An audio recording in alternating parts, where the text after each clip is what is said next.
हाँ, good morning बच्चों। तो बच्चों देखो, जब मैंने तुम्हें IUPAC के जो प्रॉब्लम्स दी थी, तो मुझे पता है बेटा कहीं ना कहीं शुरू में करने में ना सबको दिक्कत आई होगी, पक्का आई होगी, है ना, वो आती ही है। तो एक बार मैं जो करने के लिए देती हूँ, तो पहले एक बार मैं उनको खुद एक बार क्लास में होते तो मैं डिस्कस करती। तो जो मैंने 4 तुम्हें टिक लगाकर भेजे थे ना बेटा, मैं चारों को ही मैं यहाँ सॉल्व करा रही हूँ। तुम देखना कि उनको किस तरीके से अटेम्प्ट करना है, तो किसी का कोई भी कंफ्यूजन हो रहा होगा ना, तो वो दूर हो जाएगा।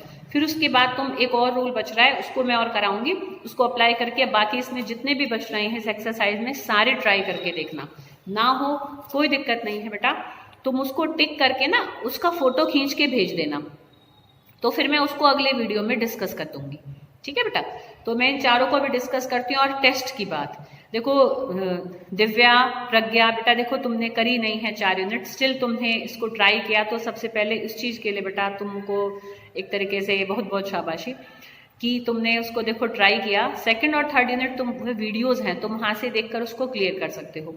फर्स्ट और थर्ड यूनिट में फर्स्ट यूनिट में कुछ चीज़ें ऐसे लर्न करने की हैं, तो वो भी तुम 9th से रिलेटेड हैं, तो थोड़ा तुम उसको भी कर सकते हो। उसमें एक मोल कॉन्सेप्ट है, उसको मैं तुम्हें थोड़ा सा क्लियर करूंगी। और 4th यूनिट में ना एक तुम्हारी हाइब्रिडाइजेशन है, एक मॉलिक्यूलर ऑर्बिटल थ्योरी है, ये 2 चीज़ें हैं। तो इन दोनों को कभी भी मैं तुम्हें टाइम निकाल के स्कूल में मैं समझा दूंगी, है ना। तो टेस्ट को मैं ना वीडियो से भी डिस्कस करना चाह रही हूँ कि जिस क्वेश्चन में अगर किसी बच्चे को दिक्कत भी है, तो जब जैसे ही हम मिलेंगे तो मैं सबसे पहले दिन टेस्ट को ही डिस्कस करूंगी। तो सामने ना ऐसा किसी की अगर कोई छोटी मोटी कैसी भी प्रॉब्लम इधर उधर की होगी, सब दूर हो जाएगी। तो पहले एक बार प्रॉब्लम सब दूर कर लेना, और अपना टेस्ट में कुछ भी जैसे कोई क्वेश्चन नहीं हुआ है तो फिर उसको कर लेना, फिर मैं तुम सबका टेस्ट चेक करूंगी। ठीक है बेटा, तो ये रही टेस्ट की बात। तो अब हम वापस अपने यूनिट पर ही आ रहे हैं, तो मैं इन सारे प्रॉब्लम्स को तुम्हें डिस्कस कर देती हूँ ताकि तुम्हें क्लियर हो जाए। देखो जो पहला था हमारा, पहला ये था CH3 CH C2H5 CH C2H5 CH2। अब देखो रूल क्या होता है कि हमें सबसे पहले लॉन्गेस्ट पॉसिबल कंटिन्यूअस चेन ढूंढनी होती है। देखो कहीं ऐसे 2 कार्बन एक साथ लिखे रहते हैं C2H5, तो तुम इसको खोलकर ऐसे लिख सकते हो। देखो C2H5 मतलब 2 कार्बन एक लाइन में है ना, तो 2 कार्बन को ऐसे एक लाइन में लगा दो। और देखो हाइड्रोजन इसमें हैं हमारे 5, तो भाई अंडरस्टूड है कि जो बीच वाला है उसको तो 2 ही चाहिए, उसकी 2 बॉन्ड बन रही है, जो कोने वाला है उसको 3 चाहिए क्योंकि उसकी 1 बॉन्ड बन रही है। तो C2H5 को तुम खोलकर ऐसे CH2 CH3 कर सकते हो। अब देखो अगर मैं ऐसे ढूंढूं तो ये 5 कार्बन की चेन बनेगी, ठीक है। ऐसे ढूंढूं तो देखो ये भी 5 कार्बन की बनेगी, ऐसे देखे तो ये 4 की बन रही है। अब ध्यान से देखो ना बेटा, तो देखो एक चेन इसमें ये बन रही है, ऐसे चल के हम ऐसे आए, 1 2 3 4 5 6 कार्बन की बन रही। कोमल ने करके भेजा हुआ था, वेरी गुड कोमल, क्योंकि ये मतलब एक अच्छा एग्जाम्पल है ये चेक करने के लिए कि बच्चा लॉन्गेस्ट पॉसिबल चेन ढूंढने में कितनी मतलब एक तरीके से क्लियर रहता है।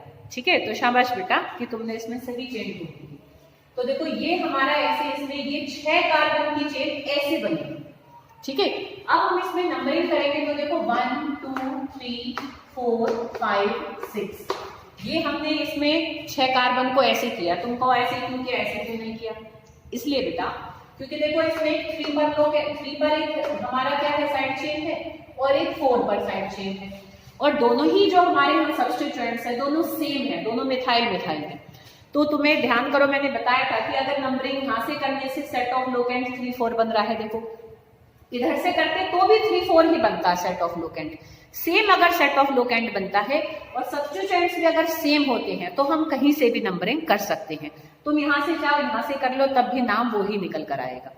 अगर अलग अलग ही सब्स्टिट्यूएंट होते तब हमें थोड़ा इसमें ध्यान रखना होता कि हम वहां से नंबरिंग करते, जहां से करने से जो अल्फाबेटिकली हमारा पहले होता है सब्स्टिट्यूएंट, नाम को हम देखें, जैसे एक मिथाइल और एक इथाइल होता है तो ई पहले आता है, तो इथाइल को हमें छोटा लोकेंट प्रोवाइड कराना है, इस बात का हम ध्यान रख के उसकी नंबरिंग करते।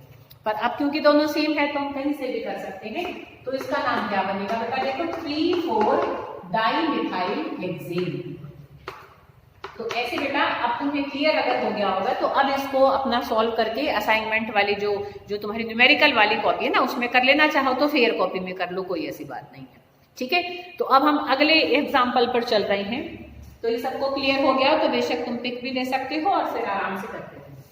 चलो अब हम नेक्स्ट देखेंगे। नेक्स्ट इसका देखो एग्जाम्पल अगर मैं डिस्कस करूं तो इसको पहले पूरा बना देती हूँ। तो CH3 CH2 C CH3, नीचे देखो फिर CH2 CH2 CH3, फिर देखो यहाँ ऊपर CH C2H5 को देखो मैं खोल कर लिख देती हूँ फिर से CH2 CH3, यहाँ पर भी जो C2H5 है खोल कर लिख देती हूँ CH2 CH3। अब इसमें हम लॉन्गेस्ट पॉसिबल कंटिन्यूअस चेन ढूंढेंगे।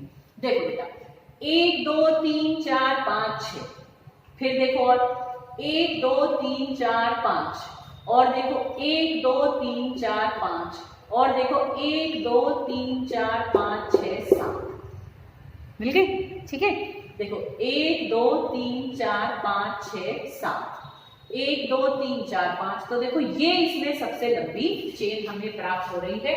नंबरिंग हम कहां से करें? पहले देखो हम एक चेन का यहाँ पर एक सांसा बना लेते हैं। देखो चेन कैसी होनी चाहिए? कंटिन्यूअस, कहीं हमारा पेन रुके ना उस चेन को निकालने में, है ना, लगातार चले। अब देखो बेटा यहाँ ध्यान से कि इसमें एक हमारा तीसरे कार्बन पर एक सब्स्टिट्यूएंट है इथाइल। अगर मैं यहाँ से नंबरिंग करती हूँ तो पहले 3 लोकेंट आता है, और यहाँ से करूंगी तो 1 2 3 4 हमारा लोकेंट के सेट में पहला नंबर 4 हो जाएगा। और अगर मैं यहाँ से नंबरिंग करती हूँ तो लोकेंट के सेट में पहला नंबर हमारा 3 हो जाएगा। तो हमें इस सेट ऐसा बनाना है ना कि जिसमें हमारा क्या है, उस सेट के अंदर जो नंबर्स हैं वो छोटे से छोटे हो, तो जिसमें हमें पहला ही छोटा नंबर मिल जाएगा तो हम वहीं से ही नंबरिंग करेंगे। ठीक है, तो अब नंबरिंग हम जब यहाँ से करेंगे तो एक तो 3 पर इथाइल है, और देखो ये 1 2 3 4 5 6 7, तो 3 पर इथाइल है, देखो 4 पर भी इथाइल है। तो इथाइल में क्योंकि ई पहले आता है तो हम उसको पहले लिखेंगे, मिथाइल में एम बाद में आता है तो उसको बाद में लिखेंगे। तो 3 4 डाई इथाइल, और फिर हमारा देखो हमारा एक 3 पर तो नहीं, एक 4 पर मिथाइल है, 4 पर मिथाइल है, हाँ 1 2 3, हाँ बस 4 पर मिथाइल की तो और बचा है ना, क्योंकि दोनों इथाइल को हमने ले लिए। जो साइड चेन देखो, एक साइड चेन ली है, एक साइड चेन ली है, और एक साइड चेन ली है, बाकी तो हमारी ये मेन चेन ली है।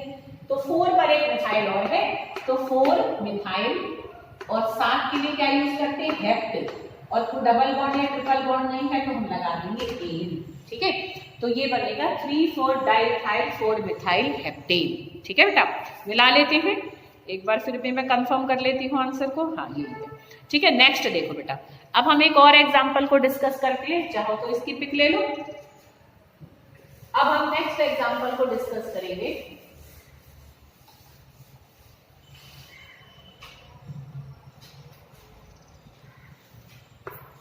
देखो CH3 CH, फिर यहाँ CH2 CH3, मैं C2H5 को ना खोल करके लिखती जा रही हूँ, फिर CH3, फिर यहाँ पर देखो CH2 CH3 और ये CH3। अब इसमें भी देखो हम सबसे लंबी चेन अगर ढूंढने जाएंगे तो 1 2 3, ये पूरा नहीं कर रखा है, नहीं पूरा ऐसे ऊपर 1 2 3 4। ठीक है, 1 2 3 4 5, 1 2 3 4 5 6, यही बन रही है देखो 1 2 3 4 5 6। तो ये इसमें हमें सबसे लंबी चेन मिल गई इस तरीके से। अब तुम इसमें ध्यान से देखो बेटा, नंबरिंग हम यहाँ से करेंगे तो 1 2 3 पर लोकेंट मिलेगा, यहाँ से करेंगे तो 1 2 3 पर देखो ये 2 लोकेंट मिल रहे हैं। ठीक है, अब देखो दोनों में हमें पहले 3 3 के मिल रहे हैं। अब देखो मैं अगर यहाँ से नंबरिंग करूंगी तो 3 पर 2 है, तो एक 3 3 सेट में 2 नंबर ये आएंगे, और एक 4 पर मिथाइल है, ये सेट बनेगा। और अगर मैं यहाँ से करती तो हमारा सेट बनेगा, अगर मैं यहाँ से नंबरिंग करती 1 2 3 4, तो हमारा सेट बनता है 3 4 4 का, इधर से करती तो इसमें हमें पहले छोटा नंबर मिल रहा है, तो इसलिए हम नंबरिंग यहाँ से करेंगे, जिसमें हमें छोटे से छोटे नंबर पहले प्राप्त हो।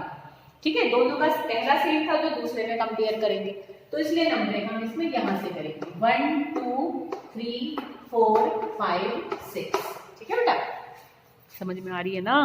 है, कर लेना बच्चों, ये नेमिंग बहुत जरूरी है। और एक बार ट्रांसफर हो जाए तो 12th में बेटा नेमिंग तो अच्छे से कर लोगे, है ना? तो देखो बेटा यहाँ पर हमारा देखो क्या आ जाएगा, फिर ये 3 3 पर भी मिथाइल है, 3 पर भी मिथाइल है, 4 पर भी मिथाइल है, तो 3 3 4 ट्राई मिथाइल, और 6 कार्बन है तो हेक्सेन। ठीक है, तो यही इसका नाम होना चाहिए। देखो अब हम मिला भी लेते हैं, चलो तो कहाँ है, हाँ 3 4 4 3 4 4 ना, हाँ देख लिया मैंने, फर्स्ट का है ये थर्ड, ऑक्टेन, ऑक्टेन कैसे कह रहा है, अरे वो C4H9 था, अरे सॉरी सॉरी सॉरी, मैं उसको C2H5 समझ गई, ये गलती हो गई मेरी मेरे से, सॉरी भाई।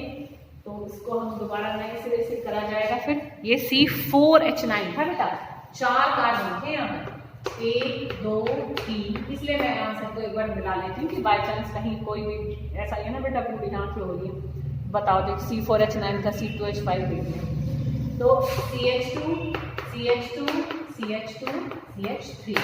अब तो देखो ऑब्वियस है कि हम नंबरिंग फिर इधर से ही करेंगे, है ना, क्योंकि अगर मैं यहाँ से नंबरिंग करती तो 1 2 3 4 5 पर जाकर हमारा पहला हमें लोकेंट मिलना, मतलब सब्स्टिट्यूएंट्स मिलते हैं, है ना।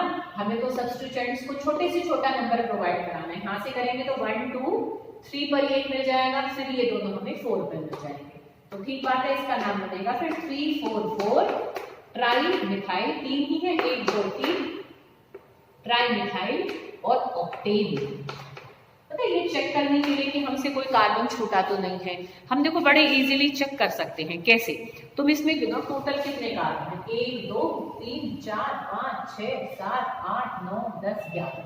ठीक बात है। अब अपने नाम में गिनो, ऑक्ट का मतलब 8 यहाँ है, मिथाइल और ट्राई है तो मतलब 3 यहाँ है, तो 8 3 11, तो इट मीन्स हमने सारे कार्बन अपने नाम में ले लिए। तो हम ऐसे भी चेक कर सकते हैं कि कई बार कोई कंफ्यूजन हो। ठीक है, नेक्स्ट देखो बेटा, तो एक एग्जांपल अब हम और डिस्कस करते हैं। ये चारों तुमने दिए थे ना, तो इसको तुम आराम से देख सकोगे, मिला भी लोगे। इसमें कुछ तुम्हें खोलना में सिखाना है। देखो बेटा यहाँ पे ऐसे लिखा हुआ है CH3 बोल्ड थ्राइस C, फिर CH2 CH2 CH CH3 और CH2 CH3 ये लिखा हुआ है ना। अब इसमें तुम देखो बेटा ध्यान से, ये जो इसमें ऐसे करके लिखा हुआ है इसको तुम पहले खोलोगे। देखो ये जो कार्बन है अकेला है, मतलब इसकी जो 3 बॉन्ड है 3 मिथाइल ग्रुप से है बेटा, तो उन 3 मिथाइल को ऐसे इसके तीनों तरफ लगाओगे और इसकी एक बॉन्ड सीधी सी बात है चेन के साथ कंटिन्यू होगी, तो अब ये खुलकर ऐसे कंपाउंड बनेगा। अब तुम्हें इसका नाम लिखना बड़ा आसान हो जाएगा। ठीक है, अब इसमें तुम सबसे लंबी चेन ढूंढो, तो यहाँ सीधी सी दिख ही रही है कि सीधी वाली ही है, और क्योंकि यहाँ से जब नंबरिंग करेंगे तो ये छोटा लोकेंट हमें 2 पोजीशन यहाँ मिल जाएगी, यहाँ से करते तो 3 मिलती, तो इसलिए हम नंबरिंग इसमें यहीं से करेंगे।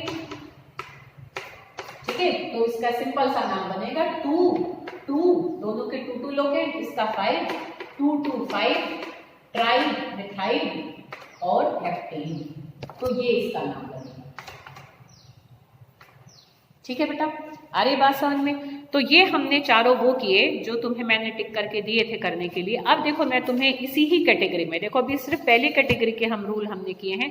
वो कैटेगरी थी कि हम एल्केन्स के लिए, है ना, खाली एल्केन्स के, और वो भी हमारे कैसे थे, मतलब उसमें कोई फंक्शनल ग्रुप नहीं है, कोई डबल या ट्रिपल बॉन्ड। एल्केन का मतलब ना डबल बॉन्ड है ना ट्रिपल बॉन्ड है। ठीक है, तो फॉर सैचुरेटेड हाइड्रोकार्बन्स के लिए हमारे ये रूल्स थे कि कोई डबल या ट्रिपल बॉन्ड नहीं, कोई फंक्शनल ग्रुप भी नहीं था। तो अब इसी के ही अंदर एक लास्ट रूल बचा था बेटा, वो थोड़ा सा बड़ा हो जाता है, तो इसलिए अभी मैंने छोड़ा था कि पहले तुम सिंपल पर ट्राई करते। तो वो रूल देखो क्या होता है, उसके लिए पहले एक एग्जाम्पल बनाती हूँ। ठीक है, फिर तुम्हें वो रूल समझ में आएगा। देखो ये मैं एक बड़ा सा एक कंपाउंड बनाऊंगी।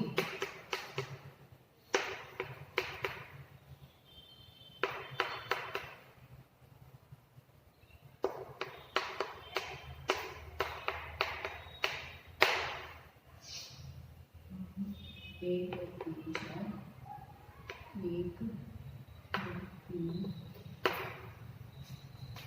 अब आई थिंक ये शायद सही है, 1 2 3 4 1 2 3 4, ठीक है। CH2 CH2 CH2 लिखते लिखते थक जाओगे। इसमें ना बड़े ही यूज होते हैं, ये वाला जो रूल है बहुत रेयर तुम्हारा कहीं यूज होगा वैसे तो, बट क्योंकि देखो जब तुम कर रहे हो नॉमेनक्लेचर को तो सारे रूल्स तुम्हें एकदम क्लियर होने चाहिए, है ना, पता नहीं किस चीज की कहाँ जरूरत पड़ जाए, इतनी नहीं पड़ती है, बट एक बार रूल तुम्हें क्लियर होना चाहिए। देखो ये रूल क्या कहता है, तो कई बार हमारा कंपाउंड ऐसा होता है बेटा कि जो मेन चेन है उसकी जो साइड चेन है, तुम्हें दिख ही रहा होगा इसमें ये मेन चेन है, ठीक है, यहाँ से नंबरिंग करो 1 2 3 4 5, यहाँ से करो 1 2 3 4 5, दोनों तरफ से भी इसका 5 ही आएगा, तो कहीं से भी कर सकते हो तुम इसको, ठीक है। अब देखो 5वें कार्बन पर इसमें यहाँ पर क्या है, एक साइड चेन दिख रही होगी तुम्हें। अब इस साइड चेन के अंदर भी तुम देखोगे ना, उसकी भी अपनी एक साइड चेन है, मतलब जब साइड चेन ही इतनी बड़ी हो जाती है कि उसकी भी फर्दर साइड चेन, समझते हो, जैसे एक मेन हमारी क्या है तना है, उसकी ब्रांच निकली, फिर उसकी भी ब्रांच निकल गई, तो ये हमारा मेन चेन थी, ये देखो इसकी क्या है, इसकी साइड चेन हमारी, देखो अगर मैं इसमें यहाँ से देखूं तो ये एक लगातार चेन है और फिर ये इसकी साइड चेन निकल रही है, तुम ऐसे भी कहोगे कि मैम इसमें तो एक ये चेन बन रही है, ऐसे नहीं देखेंगे। देखो जब कभी भी हमारी मेन चेन पर जो सब्स्टिट्यूएंट लगा रहता है उसका जो कार्बन मेन चेन के साथ डायरेक्टली अटैच होता है, this carbon is directly attach with this main chain, उस कार्बन को स्टार्ट करते हुए ही हम इसके अंदर क्या है, एक छोटी चेन ढूंढते हैं। इस ऐसे सब्स्टिट्यूएंट को कहते हैं सब्स्टिट्यूटेड सब्स्टिट्यूएंट, मतलब सब्स्टिट्यूएंट्स के भी सब्स्टिट्यूएंट्स हैं, तो और उसको हम कॉम्प्लेक्स सब्स्टिट्यूएंट भी कहते हैं। तो this is an example of complex substituent. तो कॉम्प्लेक्स सब्स्टिट्यूएंट की नेमिंग में हमें एक रूल का ध्यान रखना होता है, तो उस रूल को मैं तुम्हें करा रही हूँ, इन केस अगर कहीं कॉम्प्लेक्स सब्स्टिट्यूएंट आएगा तो, ठीक है बेटा। तो ये हमारा कई बार इनके कुछ कॉमन नेम्स भी होते हैं, ठीक है, जो मैंने तुम्हें कुछ नोट्स के जो फोटो भेजे थे उसमें लिखे हुए हैं, तो कई बार बड़ा होता है ना, उसका कॉमन नेम भी होता है, तो उसको भी लिख के हम इस रूल से बच सकते हैं, ठीक है, पर सबके नहीं होते हैं, तो रूल अगर आ जाए तो ज्यादा अच्छा है कि तुम्हें कॉमन नेम याद ना हो तब भी तुम उसको कर सकते हो आराम से, ठीक है। तो इसमें क्या ध्यान में रखना होता है, हमें कॉम्प्लेक्स सब्स्टिट्यूएंट का जो नाम होता है, एक तो जब भी हम उसको लिखते हैं तो ब्रैकेट में इनक्लोज करके लिखते हैं, ठीक है, उसका जो लोकेंट होता है ब्रैकेट के बाहर लिखते हैं। इसका लोकेंट क्या है, मेन चेन में इसकी पोजीशन क्या है 5, तो 5 को हम लिख देंगे बाहर, ब्रैकेट स्टार्ट करेंगे। अब ये जो कॉम्प्लेक्स सब्स्टिट्यूएंट है उसके अंदर हम सबसे लंबी चेन ढूंढेंगे, उसके अंदर सबसे लंबी चेन हमेशा उस कार्बन से ही शुरू करेंगे जो कार्बन मेन चेन के साथ, प्रिंसिपल चेन के साथ डायरेक्टली अटैच है। तो 1 2 3 ये इसमें हमें सबसे लंबी चेन मिल गई। अब इसका सब्स्टिट्यूएंट देखेंगे, 1 पोजीशन पर लगा हुआ है, इसका बस एक क्या है, मिथाइल, तो अब हम इसका नाम ब्रैकेट के अंदर लिखेंगे 1 मिथाइल, और ये खुद कितने कार्बन की है, 3 की, 3 कार्बन के लिए क्या यूज करते हैं, प्रोप। अब ध्यान रखना बेटा, इसको हम प्रोपेन नहीं लिखेंगे क्योंकि ये खुद किसी और का सब्स्टिट्यूएंट बन रहा है। भाई इसके सब्स्टिट्यूएंट को भी जो 1 कार्बन का था, हमने मीथेन थोड़ा ना लिखा, क्या लिखा था, मिथाइल, तो ये खुद जो 3 कार्बन की चेन है ये किसी और का सब्स्टिट्यूएंट है, तो हम इसको प्रोपेन नहीं लिखेंगे, प्रोपाइल ही लिखेंगे। समझ रहे हो बेटा, समझ रहे हो कि इसके अंदर जो मेन चेन ढूंढेंगे उसको भी आइल की फॉर्म में लिखेंगे, एन की फॉर्म में नहीं लिखेंगे, ठीक है। तो क्या बनेगा इसका नाम, 1 मिथाइल, और ये खुद 3 कार्बन का क्या हो गया, प्रोपाइल, तो ये इसका नाम बना, ठीक है बेटा। और ये 9 कार्बन की अब चेन है, अब हम वर्ड रूट को लिख देते हैं, सब्स्टिट्यूएंट सबसे आगे आते हैं फिर वर्ड रूट आता है, तो 9 कार्बन की चेन के लिए 9 यूज करते हैं, कोई डबल या ट्रिपल बॉन्ड नहीं है तो हम 9 नेन लिख देंगे, ठीक है बेटा। अब मान लो इसके साथ कोई और सब्स्टिट्यूएंट भी हो, जैसे मान लो यहाँ कहीं ऐसे लग रहा हो कि इथाइल C2H5 है, तो अब देखो ये 3rd पोजीशन पर था, अब इथाइल का E और इसका इस नाम के अंदर, ठीक है, जो भी पहला अल्फाबेट होगा चाहे वो डाइट्राई वाला भी हो बेटा, उसको भी कंसिडर हम करेंगे during deciding alphabetical order. Complex substituent में जो ब्रैकेट के अंदर पहला अक्षर होगा उसी को यूज करते हैं हम अल्फाबेटिकल ऑर्डर को डिसाइड करने के लिए। तो ई और एम में से देखो ई ही पहले आएगा, तो इथाइल को हम इससे पहले लिखेंगे, अगर ये होता तो, है ना, तो इसका नाम बनता फिर 3 इथाइल और फिर 5 1 मिथाइल प्रोपाइल नॉनेन, तो ये इसका नाम बनता बेटा। अगर कॉम्प्लेक्स सब्स्टिट्यूएंट ही एक जैसे ही एक से ज्यादा जगह, जैसे मान लो ऐसा ही कहीं और लटक रहा होगा इसमें, ठीक है। मान लो कि एक और कहीं ऐसा होता, बनाऊंगी ना तो ये मिक्स हो जाएगा, जस्ट मैं एक रूल बता रही हूँ। इसलिए अगर एक जैसे ही कॉम्प्लेक्स सब्स्टिट्यूएंट एक से ज्यादा जगह होते हैं तो उनके लिए हम प्रीफिक्स बाई ट्राई यूज नहीं करते, उनके लिए हम प्रीफिक्स यूज करते हैं बिस, ट्रिस। मान लो ये 2 होते तो, और मान लो 3 और 4 पोजीशन पर होते, ठीक है, तो हम उसको 3 4 बिस, जो भी हमारे कॉम्प्लेक्स सब्स्टिट्यूएंट है उसका लोकेंट, और अगर वो एक से ज्यादा है तो उसके लिए जो हम प्रीफिक्स यूज कर रहे हैं बिस ट्रिस, उन सबको ब्रैकेट के बाहर लिखेंगे। ब्रैकेट के अंदर जो उसका ओरिजिनल अपना एक नाम बना जस्ट उसको हम लिखते हैं, ठीक है बेटा। तो बिस को हम बाहर लिखते हैं अगर ये कॉम्प्लेक्स सब्स्टिट्यूएंट एक से ज्यादा जगह होता तो, ठीक है बेटा। आ रही बात समझ में? तो ये हमने, अब हमारे रूल सारे खत्म हुए, कौन से वाले? फॉर सैचुरेटेड हाइड्रोकार्बन्स, ठीक है। तो सैचुरेटेड हाइड्रोकार्बन वाले बेटा सारी एक्सरसाइज को पूरा ट्राई करना अच्छी तरह से, फिर कोई कंफ्यूजन हो तो पूछना, ठीक है।